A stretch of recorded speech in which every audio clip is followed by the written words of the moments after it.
आकर्षक कहानियों में आपका स्वागत है। किसी जंगल में एक सियार रहता था।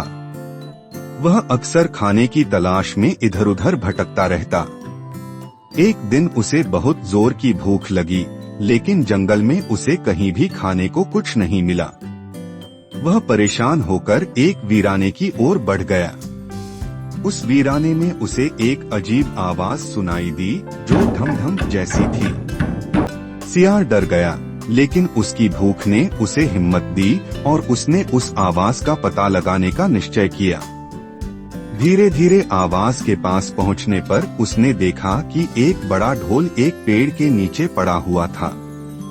तभी उस पेड़ से ढोल पर एक गिलहरी कूदती है और धीमे से ढोल की ढम आवाज निकलती है। वह गिलहरी उस ढोल पर बैठकर दाना कुतर रही थी। सियार ने धीमे से अपने आप को कहा, ओ, ये जानवर तो कोई भयानक नहीं है, इस जानवर से मेरे को नहीं डरना चाहिए। उसे ढोल के नहीं पैर दिखाई दिए और न ही कोई सिर। तभी अचानक हवा का एक झोंका आया और पेड़ की टहनियां उस ढोल से टकराई। ढम की आवाज होते ही सियार कूदकर पीछे जा पड़ा। उसने सोचा कि ऐसा कौन सा जानवर है जो ऐसी जोरदार आवाज निकालता है, इसे तो पहले कभी नहीं देखा।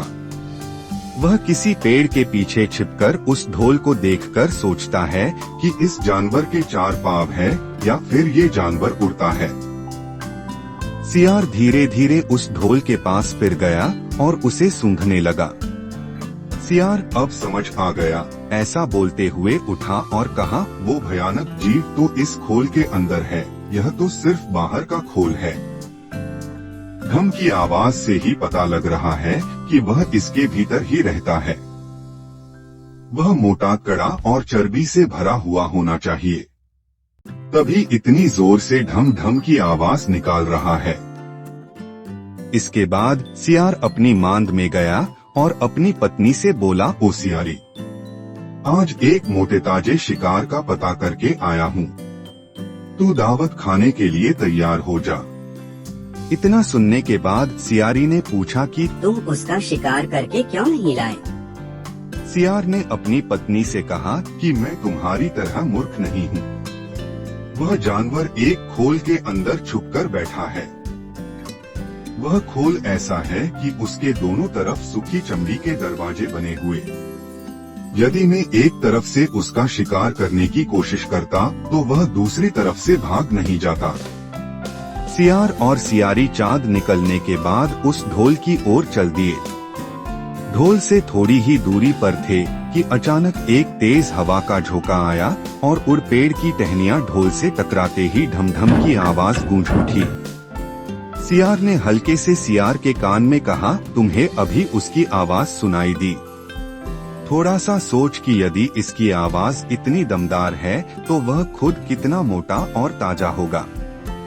दोनों ढोल के पास जाकर उसे सीधा करके ढोल की एक तरफ सियार और दूसरी तरफ सियारी बैठ गए और फिर दोनों ने उस चमड़ी को अपने दांतों से फाड़ना शुरू किया। जैसे ही चमड़ी फटने लगी तो सियार बोला कि सावधान रहना, हमें एक साथ ही दोनों तरफ हाथ डालकर शिकार को पकड़ना है।